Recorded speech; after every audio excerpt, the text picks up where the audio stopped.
Hey everybody, I'm Mitchell. I'm a recovering addict. And I'm Anna. I am a wife of an addict in recovery. And I am 8 months clean and sober today. Yay! And it feels great. Just wanted to check in and celebrate with you guys and tell you that I really love everybody and you can do it. You can do hard things.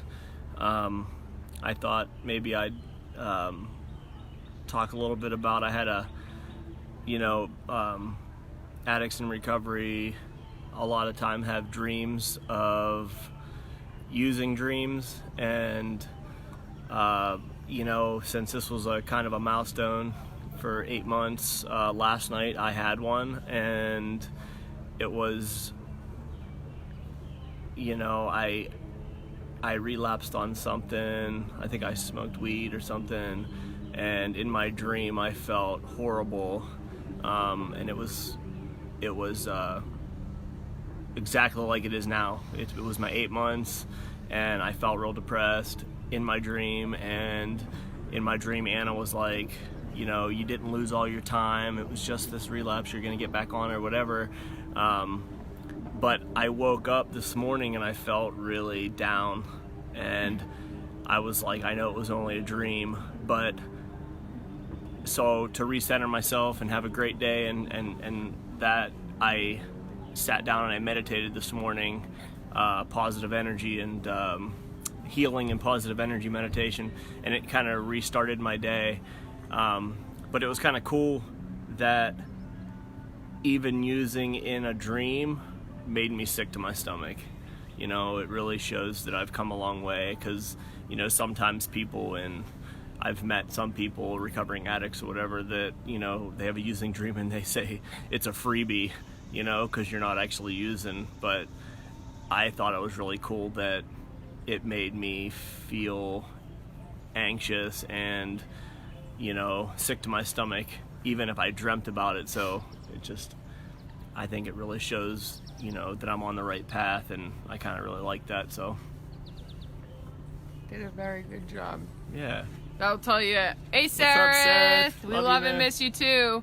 I'll tell you, I really was just waking up in the morning, and he's like, oh, good morning, baby, and he's like, I had a horrible dream, right off the bat, and I said, what's the matter? And he told me about the dream, and I'll tell you, there's a big difference of hearing it now and then hearing it in the past. In the past, I'll be absolutely honest, if I heard a dream like that, I'd be terrified, because I'd be like, oh, he's having dreams of using, so he's going to use soon. And when he told me that this morning, it was like, okay, it was a dream, and but I will tell you, because I just want people to know out there that this is still a process, this is a journey. Even yesterday, he was going to a meeting, but the meeting was earlier than expected. And in the past, the addict would, tell me that and then go do other things. So I admit that right when that happened, when he initially texted me and said, the meeting is earlier, so I'm just going to go here and then I'll be right back, that initial fear just crept straight in. And I remember going, well, do what you used to do. Go check and see if the time's changed. And I actually told myself, kind of, because what I've kind of put in my mind of what codependency kind of is. Mitchell's been working a program, a very good program, and I've seen the changes. I've seen all the effort he's put in, and like I said, it's more of watching him grow through life and watching his life actually be his recovery. And so I told myself, okay, Anna, yeah, you could look up right now, but why are you looking up? Because there's no reason for you to look up this time. And I saw it almost as like, if the addict relapses, I almost saw it as, it's been so long that if I went back, I don't know if I'd trigger a lot of fears and just continue that path. So I actually told myself, don't you dare go look at that time.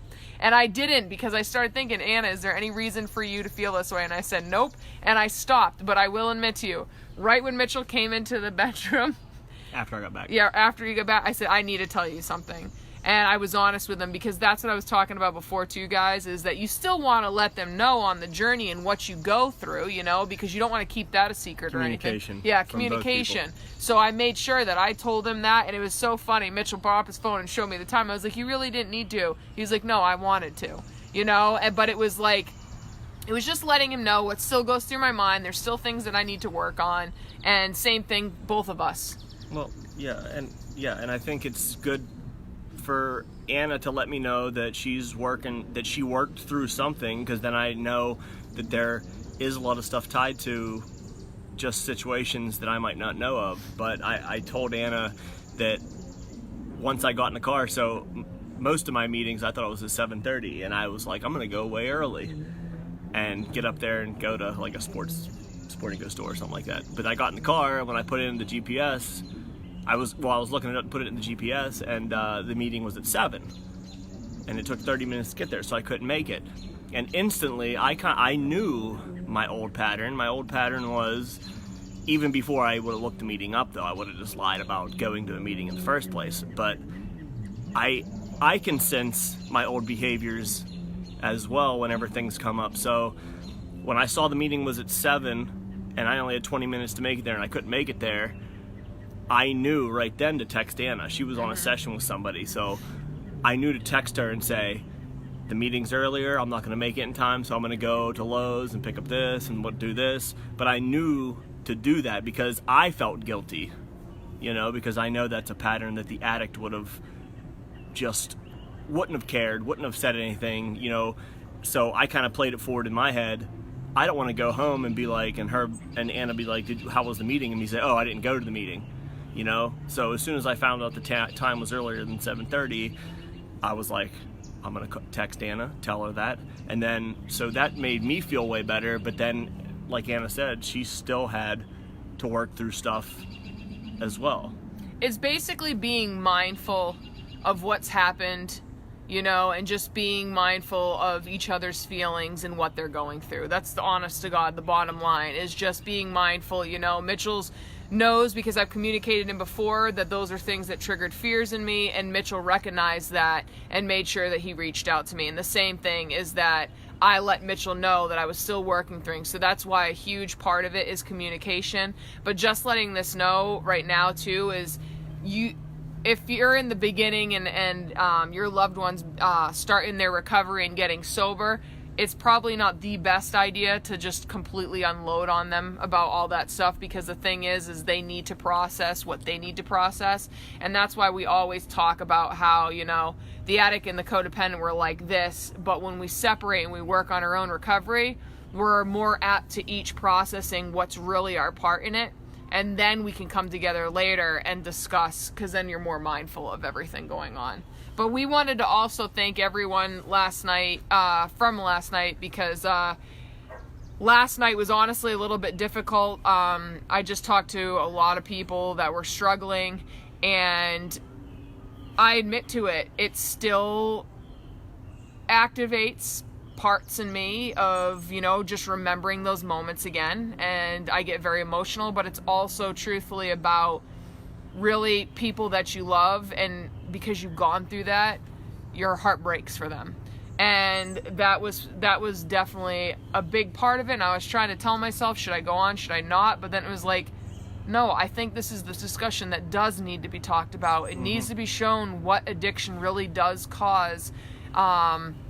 And then also it was just really coming to the realization last night that, you know, yeah, there's the addicts in recovery, and then there's the families and the friends of addicts, but it's on the same coin, and we do feel a lot of the same emotions, but there's just that wall in between us, and that wall in between us is addiction. My husband is more than the addict, and then here I am, the family or friend of the addict, but what's separating both of us and what was separating it was the addiction, because my husband is not defined by his addiction. Nope, not anymore. But yeah, you know, we really love everybody reaching out, and we love being able to share our story with everybody. Anybody who is still struggling in addiction, you know, you can do it. If you think that you're meant for more in this life, you know, reach up and grab your dreams. You know, it just one day at a time. All you have to do is do a little bit of work every day, and you can have whatever you want in this world. You know, we'll help any way we can. If you want to look up treatment centers, or if you just want someone to talk to and you don't even know if you have a problem or not, we're here. Message us, and we're more than willing to talk. And just we're very proud of you. You know, it's never too late, and you have to start. You have to start sometime. So today's as good a day as any. Reach out, because we do know two extraordinary places. One's an inpatient, one's an outpatient. And one of the things that Mitchell and I have discussed as of lately is we want to start working in the community around here in Massachusetts to start creating better connections with the environments around here as well. So we want to get involved more out in the community and let this be known. We don't want people to stay in the dark anymore and be nervous and scared. So if you want, you absolutely can reach out to us, and we can let you know of these two amazing facilities, and we can try to help you out the best that we can. And Sarah, I want to see more. Sarah, you asked a question and it won't let us see No, I more. won't say what. It's not. Mitchell's finger was just too big. We are. That's yeah, I agree too, Sarah. I mean, we're way more. You know, it especially when you have abused alcohol or a substance for so long, and that's all you know. It is. It's like your life. I mean, I know before I went to treatment, after my second DUI, when I quit drinking and I didn't go into hard drugs again yet. Like, I remember going to friends' houses and I didn't even know how to associate, you know, without a beer in my hand, or just, you know, I didn't know how to be a person because I just used a substance to numb for so long. And, you know, I think a lot of my fears crept back in, anxiety and inadequacies and just not feeling good enough and my low self-worth, you know, it just, like, paralyzed me, you know, and like always having a substance to calm me down. I never knew how to deal with those things sober. And now, you know, being sober and going to treatment a bunch of times, it's like you realize that everybody has anxiety to some extent. Everybody has inadequacies. Everybody has low self-worth at sometimes, you know, and it's kind of comforting to know that everybody in this whole world has those things, because then you just have to get vulnerable and say, you know, I don't know what to say right now in this situation. I'm just going to hang back. Or, you know, you start talking about something you are interested with, or you don't go to the party you're hanging out with your friends. You know what I mean? You can just chat with someone like online or whatever. But like, it's a comfort to know that everybody is human and everybody has these faults, and that's totally okay.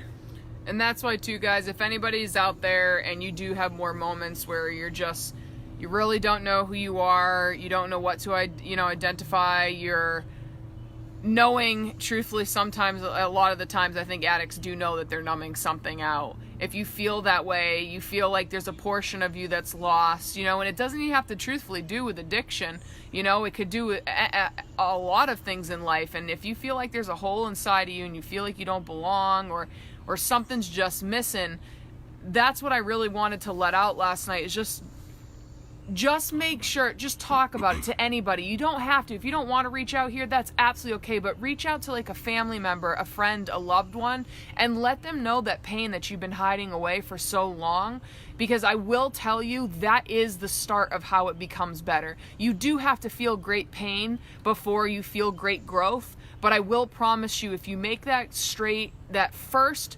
initial reach out to somebody, at least someone knows what you're truly going through. They'll listen to you, and then that's when there's a little bit of a light that turns on. And that's what you just need to take, is that just little chance of just letting somebody in, being a little bit vulnerable and just being honest. And like I said, you don't have to reach out here. I know it's scary to people that you don't know, but just reach out to a loved one, reach out to a friend, reach out to a parent, and just let them know what's going on inside. Yeah, because it's there's a lot of things that people do to cover up pain, and even if it's just buying stuff, a shopping addiction, or if it's not even that bad, but when you feel bad, you do go shopping. Like, just look at that. I think there's no harm in just looking at that and saying, sometimes I feel better when I buy something, and it doesn't mean you have a problem or anything like that, but it's like, reflect on yourself. And I think you can only grow and get better if you reflect on your life. And I know I am blessed and grateful for all the trauma and all the heartache I've got. I mean, not heartache, but like all the whatever, all the suffering that I've gone through and caused has really shown me the pain that I had. And I could turn it around, look inward, and say, who do I want to be? How do I want to present myself to people? And what is my integrity? What makes up Mitchell? What are my values and goals? And today I have the chance to work on those. And nothing's set in stone. You're not just born and then you're this person. We can change, we can adapt, and we can live the best life and be the best version of ourselves if we just look inward and we have compassion for ourselves and others. And that's just a beautiful thing. The truth is if you have a situation that you don't like and you've kept doing the same thing over and over and you keep getting the situation that you don't like, you're going to have to make a little bit of change, and a little bit of change will start becoming the new journey. And usually things get better, and sometimes you have to feel a little bit of pain before getting it, but I'll tell you, the pain's worth it if you get to the point that it's like of no return. You just always want to stay there because you're mindful and you're honest with yourself. But sorry guys for being a little bit late tonight. That was my fault. My mind's been everywhere lately, so it's what that tells me. If I evaluate my life, I need to put a little bit of self-care in for Anna, which I will be doing. 4th of July. Yeah, so I'll be doing that. But guys, I really appreciate you guys reaching out. There's been a lot of people reaching out and telling us their story, and I can't tell you how amazing that is, because you're creating a connection with us, and we love hearing from you. We love connections. That's what truthfully keeps us on both our recoveries, is having connections. And then Katie. Yeah, and I also just wanted to say that 4th of July, just everybody be safe. Yes. Don't use and abuse and risk your life for somebody else's life. Just be responsible and enjoy the day. And Katie, it won't let me see more of it, but I will tell you, I can already get the gist of it. I see that your loved one is in rehab, and they're at that blackout period where they can't talk to you. But I will let you know, while he is in rehab, okay? Definitely start working your own program. Start working your own recovery, because a lot of the times what happens is when our loved ones go into rehab, they have all these people surrounding him, extraordinary people that surround them and help them and really get them working on themselves. But what happens is sometimes I think the families and the friends of addicts, we're still just stuck in the mud and we don't know how to get out because we don't have those same people surrounding us. So we need to create that environment for us.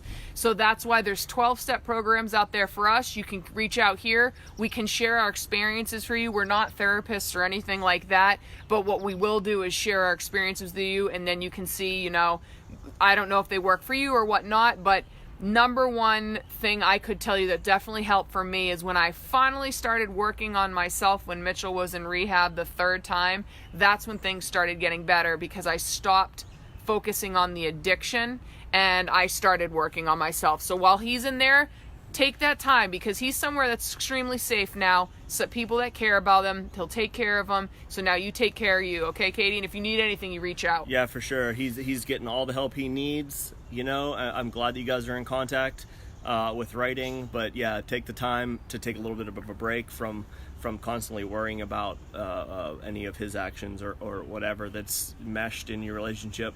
You know, and just take a break, take care of yourself, self-care, reflect, and I'm proud of you, proud of him. And hi, Trina and Caitlin and Priscilla. Anybody that's out there, guys, if you need us, we will always be here for you. We will try to answer you back as quick as possible. And we love you guys very much. Thank you so much for being so kind and caring and understanding on last night's video. Because honestly, I was working through a lot last night, and maybe I'll make another video in the near future on what I was working through and really what those emotions were coming up. For sure. But I really do appreciate you guys just showing kindness and love at us, because I still need that too, truthfully. You know, we all do. It's not like all of a sudden we get through this and then we can just break connections with everybody, and no, that's not how it is. We create that connection, and that's part of the things that keep lifting us up. So I thank you guys for reaching out and just being so kind and loving and understanding, because you sharing it and just passing on that knowledge that we've learned from other people, you're helping so many more people that you don't even realize, that are putting that mask on each day and pretending that nothing's happening, because that's what they feel like the world expects of them. So thank you very much, Thanks guys. for letting me celebrate my 8 months with you guys, and Yay! we will keep you posted on our journey, and we will see you soon. All right, I love you guys so much. If you need anything, reach out, okay? Love you all. All right, love you too.